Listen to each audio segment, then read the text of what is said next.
The Native Americans have a ritual. They call it smudging. Not a great name, I know, but by it they cleanse a space, a room, a person. And they do it with sage, that sweet-tasting treasure of the Italians, that herb whose Latin name means to heal, an herb which Thomas Cogan wrote in the 1500s, such is the virtue of sage that if it were possible, it would make a man immortal. Immortal.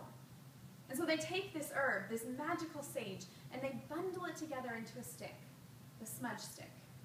And they light it aflame, the smoke rising up, circling the space, filling and expanding the room, driving out the negative, driving out the unwanted, driving out the evil, and replacing it with the sweet smell of leaves grown out of earth, leaves given life by the light of the sun. You, sage, have been for me as a smudge stick.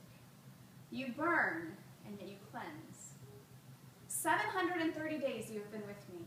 730 days filled with the negative, surrounded by fear, surrounded by diagnosis after diagnosis. Into this, your fragrance penetrates. Your cleansing smoke does its work, to drive out, to eradicate, to replace, to fill. And while your mother panics and your father fights, you smile.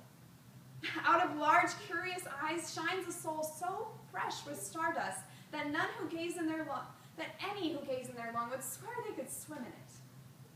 And though wordless, you sing a song of beauty and hope, a song of praise. Praise for the one who hears the cries of the wordless. Praise for the one who runs to the immobile. Praise for the one who set the stars in the sky and guards the hearts of those who cannot guard themselves. Praise, praise, praise. Praise for the darkness and the light. Praise for the little girl I asked not to have.